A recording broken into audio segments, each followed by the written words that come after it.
संकल्प लेना है। हमारा अभियान है, ये हमारा अभियान है कि एक होते विधर्मी, एक होते अधर्मी। विधर्मी वो हैं जिनको हिंदू धर्म से कोई लेना देना नहीं, और अधर्मी वो हैं जो हिंदू धर्म में पैदा हो गए लेकिन वो हिंदू धर्म को ही खोखला कर रहे हैं अपनी झूठी शान के लिए। क्योंकि कुछ लोग चाहते हैं बस उनकी यही तारीफ हो, आओ जी आओ जी आओ जी आओ जी।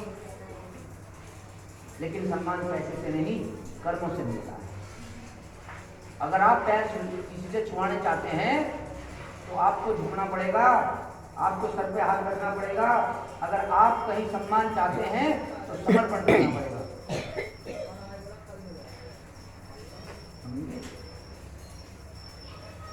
इसलिए धर्म के प्रति जागरूक रहें, सुबह उठें, स्नान करें, नहाए धोएं। कई मंदिर ऐसा है, कई मंदिर ऐसे हैं वहाँ फतवे जारी हो जाते हैं कि पूजा पाठ करने वालों को वहाँ घुसने नहीं देंगे। तो मैं कहता हूँ बिल्कुल मत जाओ, उस मंदिर में मत जाओ, मंदिर की चौखट पे जाओ, कोई रोक नहीं सकता। और मंदिर की चौखट पे जाइए, भगवान का ध्यान करिए, नमन करिए, वापस चले आइए। एक दिन पता लगेगा कि उसकी चौखट बंद करने वाले चौखट में नहीं चले गए। लेकिन कब? वो जो बीच का पर्दा है ना, वो पर्दा हटाना पड़ेगा। हमारे समाज के जो वास्तव में जो लोग हैं, ऐसे लोग तो इतनी मीठी मीठी बात करते हैं।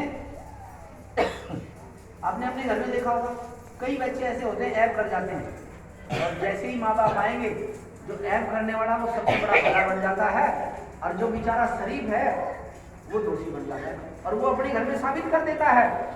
जब उसके माँ बाप आते हैं, परिवार वाले आते हैं, तो उनके बीच में वो साबित कर देता है कि मैंने कुछ नहीं किया, इसने सब कुछ किया। और जिसने कुछ नहीं किया वो दोषी हो जाता है, और जो सब कुछ करने वाला वो बढ़िया हो जाता है।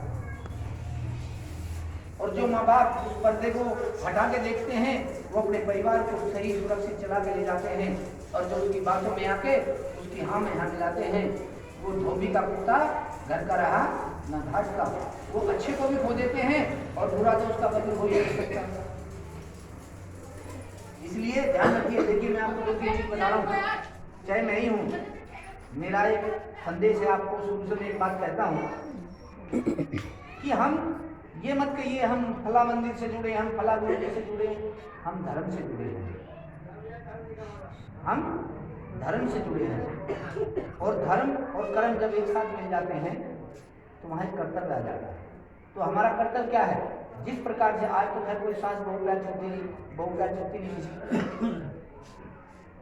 पहले हमारे संस्कार क्या थे कि बहू सुबह उठती थी, सबसे पहले स्नान करती थी। स्नान करने के बाद पति के पैर छुए ना छुए, लेकिन अपने सास के पैर छुए। और सास जब उसको देखती थी तो वो मन से दुआएं दिया करती। इसीलिए तो 20-20, 30-30 साल घर चले, 4-4 पीढ़ी इकट्ठी रही, तो सास उसको दुआ दिया करती। और दुआ किसकी थी? मुंह ससुर सास का था, जिभ्या सास की थी, लेकिन कृपा परमात्मा। आज क्या कारण है कि हम मंदिरों में बढ़िया बढ़िया भोग लगाते हैं, बादाम काजू मेवा सब भोग लगाते हैं, लेकिन हम दुखी हैं। परिवार बिखरा हुआ है, मंदिरों में जा रहे हैं, भंडारे कर रहे हैं, लेकिन शरीर में ऐसा रोग लग गया कि दवाई खाते खाते थक गया, तक दवाई आराम नहीं मिली। जब तक दवाई खा रहे हैं आराम हो रहा है, दवाई छोड़ दी फिर वही बात। क्या कारण है? कोई तो कारण है। कारण यही है कि हम करते कुछ हैं, कथनी कुछ है और करनी कुछ है। बस एक ही काम करना है, कथनी और करनी। अगर किसी को तुम्हें थप्पड़ मारना है और तुम सच्चे हो, तुम्हारे अंदर ताकत है, तो सामने वाले को जाके कह दो भैया मैं तेरे थप्पड़ मारूंगा, मुझे तेरे थप्पड़ मारना है। अगर तू मेरे थप्पड़ से बचना चाहता है तो तैयार हो जाओ। आपने देखा होगा महाभारत हुई तो किसी ने धोखे से वार नहीं किया। पहले शंख बजाया गया, फिर एक दूसरे को नमस्कार की गई क्योंकि मर्यादा थी। राक्षसों में भी मर्यादा थी, लेकिन आज के धर्मियों में जो अधर्मी हैं, जो धर्म होने का वो करते हैं, उनमें मर्यादा नहीं। और मेरा ये रिपोर्ट करना, सोशल मीडिया पे चलाना, क्योंकि कुछ लोगों के दिमाग में गलत फहमी है।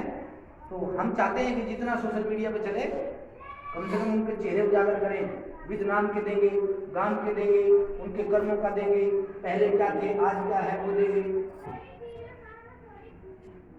तो राक्षसों में भी मर्यादा थी, लेकिन आज के तो धर्मियों में मर्यादा नहीं है। रावण को कहते जी बहुत खराब था, लेकिन क्या रावण ने कभी कोई मर्यादा तोड़ी? माता सीता को उंगली तक नहीं लगाई, बस एक ही छल किया। और क्या किया कि अगर रावण में ताकत थी माता सीता का हरण करने की, तो जैसे मैंने कहा कि अगर तुम्हारे अंदर ताकत है, तुम किसी को थप्पड़ मारना चाहते हो, तो मर्द की तरह सामने आके कहिए कि मैं तुझे थप्पड़ मारूंगा, तुझे बचना है तो बच रही। अगर रावण में ताकत होती तो अपने रावण के असली भेष में माता सीता के सामने जाता और उसे कहता मैं तुझे उठा के लेके जाऊंगा, उसको बोलता मैं अपनी बहन का बदला लेने आया हूं तेरे से, तो मत होगी। आज वही रावण है, बस उनको 10 सिर नहीं है, उन्होंने 14 धर्म का उड़ लिया। उन्होंने भगवान राम का नाम अपनी जिह्वा के ऊपर रटना शुरू कर दिया। पुलिस की चुराई हुई वर्दी, पुलिस की चुराई हुई बंदूक अगर आप रख के चलोगे तो एक न एक दिन पकड़े जाओगे। कितना चलेगा आपका काम, कितना चलेगा दिखावा, और जिस दिन पकड़े जाओगे तो वो लास्ट होगा। तो जो आज के लोग हैं ना, पहले बड़े मीठे बनेंगे, मैं आपका बड़ा इज्जत करता हूँ, सम्मान, बड़ा मीठा बनेंगे आपसे, और जब उन्हें लगेगा कि हाँ अब आप उनके गुलाम हो गए, गुलाम होने का मतलब आपने उन पे आंख मीच के विश्वास कर लिया, तो बस वहीं से सेंध मारना का काम प्रारंभ कर दे। और सबसे बड़ी कमी तो आपके अंदर ये है हमारे समाज में कि आपको सपोज करो 10,000, 20,000, 30,000 रुपए की आवश्यकता पड़े, आप मेरे पास आए,